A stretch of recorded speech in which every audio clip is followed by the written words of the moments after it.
In 1998, France won the World Cup, and in the weeks that followed, people who were going to kill themselves didn't. The suicide rate dropped 20% on days after French matches. Men between 30 and 44, the group most likely to die by their own hand, came back from the edge. Not because of therapy, not because anything in their life actually changed, because 11 strangers kicked a ball into a net. And that's not even the strangest part, because at the exact same time people were being saved, other people were being hurt. And what a World Cup trophy actually does to a country is so much weirder and so much darker than anyone talks about. When the final whistle blows in a World Cup final, something happens that never happens in modern life. 50 million people feel the exact same thing at the exact same time. Not similar, the same spike of dopamine, the same flood of cortisol, the same rush of oxytocin, the chemical your brain releases when you feel connected to other people, when you feel like you belong to something bigger than yourself. And for 90 minutes, an entire country became one nervous system. Strangers in bars grabbing each other, people crying on sidewalks next to people they've never met, an old man and a teenager screaming the same word at the same screen. Your brain doesn't know the difference between my tribe survived and my team won. It fires the same way. The exact same ancient wiring that kept humans alive in groups for 300,000 years just got hijacked by a football match. And that would be harmless if it stopped at the feeling. But it doesn't. Because when that chemical hits an entire nation at once, it doesn't just change how people feel, it changes what they do. The final whistle blows, and within 3 hours, everything is already different. In Germany during the 2006 World Cup, a study published in the New England Journal of Medicine tracked every cardiac emergency in the greater Munich area. On days Germany played, heart attacks more than doubled. Not after losses, after any high-stakes match. Penalty shootouts were the worst. The excitement itself was attacking people's hearts. In England, in 1998, the day the team lost to Argentina on penalties, hospital admissions for heart attacks jumped 25%. These weren't people exercising, they were sitting on couches, in pubs, watching television. Their hearts couldn't take what their brains were feeling. And while the ambulances were running, something else was happening. In homes across the country, domestic violence was spiking. Not because the team lost, because they won. A study from Warwick Business School used 10 years of crime data and found that domestic violence rose 47% on the night of an England victory. 47%. The spike started during the match, peaked in the 3 hours after the final whistle, and slowly faded over the next day. When England lost, it still rose 38%. When they drew, 26%. It went up no matter what happened.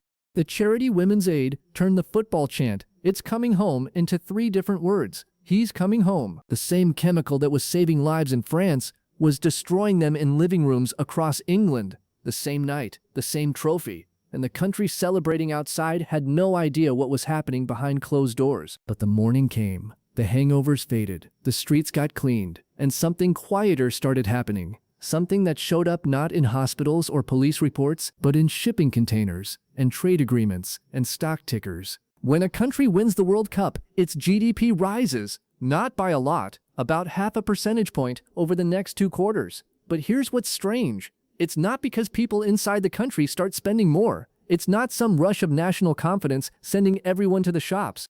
It's exports. The rest of the world starts buying more from you. Your products didn't change. Your factories didn't get faster. You kicked a ball better than everyone else, and somehow that made people in other countries want to buy your wine, your cars, your clothes. A country's brand isn't just a flag, it's a feeling, and victory rewrites that feeling overnight. During the 2014 World Cup knockout round, Thomson Reuters tracked trading volume across global markets. The S&P 500 dropped 18%. The FTSE 100 dropped 23%, Germany's DAX fell 33%.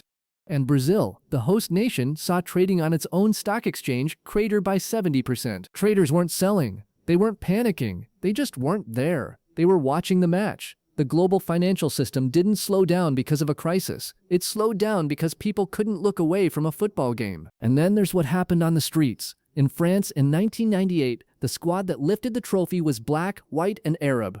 In a country where the far-right leader Jean-Marie Le Pen had called the team artificial and said players of African and Arab descent had nothing to do with French identity, that team won everything. 1 million people flooded the Champs-Élysées. The phrase Black, Blanc, Beur became the new national motto. President Chirac's approval rating hit 68%, the highest since he took office. Strangers from opposite ends of the political spectrum were hugging in the streets. A kid from a housing project in Marseille, born to Algerian parents, became the most beloved person in France. For a few weeks, the country forgot it hated itself. And then 9 months pass, and the maternity wards start filling up. Every time a country wins a major tournament, the same headline shows up: World Cup baby boom. And honestly, the research backs it up, partially. A study published in the PeerJ medical journal found that birth rates spiked 9 months after teams won or hosted tournaments like the 2010 World Cup and the 2016 Euros. Celebratory sex. Makes sense. Except when you zoom out, it falls apart. A massive study from the ISA Research Institute looked at 50 European countries across 56 years and 27 major tournaments and found the exact opposite. The better a national team performed, the fewer babies showed up 9 months later. The theory? People were too busy watching football to do anything else. But here's where it gets genuinely weird. South Korea, 2002. The team wasn't supposed to do anything. FIFA ranked them 43rd in the world, but they made it to the semi-finals and the entire country lost its mind. Millions flooded the streets every match night. And 9 months later, South Korea's birth rate, which had been falling for years, suddenly jumped. The World Cup babies were real. Researchers tracked those kids. They followed them through school. And what they found was that the children conceived during that wave of national euphoria performed worse academically than kids born just before or just after them. Worse test scores, worse grades. You'd expect the mental health to match. Worse performance, worse well-being. But it didn't. Those same kids had significantly higher mental well-being. They were happier, more socially connected, less anxious, as if the joy their parents felt the night they were conceived somehow left a fingerprint on who they became. A trophy didn't just change a country for a few weeks. It might have changed an entire generation of people who weren't even born yet. And then it fades. The GDP bump that followed a World Cup win? It reverses. Forbes called it the World Cup GDP Curse. In the year after the trophy, growth contracts. The exports slow down. The world moves on to the next story, and your country is still standing there holding a golden trophy, wondering where the momentum went. In France, it happened faster than anyone expected. The same country that chanted Blanc, Beur on the Champs-Élysées went quiet. The racial tensions that disappeared for a few weeks didn't disappear. They were just holding their breath.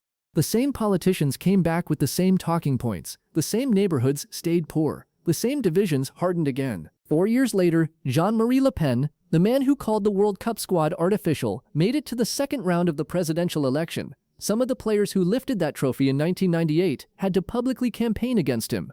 The kid from Marseille was still beloved. But the country he supposedly united had already moved on. By 2010, France crashed out of the World Cup in South Africa without winning a single game. The players fought with the coaching staff on camera, and instead of questioning the 2 white coaches who lost control of the squad, the media blamed the players. The ones with African and Arab backgrounds. The ones whose commitment to France was suddenly back in question. 12 years after Blanc, Beur, the same players who were symbols of unity became proof, to some, that unity was never real in the first place. The trophy was still in the glass case. It hadn't changed at all. But the country holding it had already gone back to being exactly what it was before, except now it knew what it felt like to be something else. And maybe that's worse. The FIFA World Cup trophy weighs 6 kilograms. It's 18-karat gold. It doesn't do anything. It sits in a case. But the moment it gets lifted above someone's head, something happens that no government, no policy, no speech has ever been able to trigger on demand.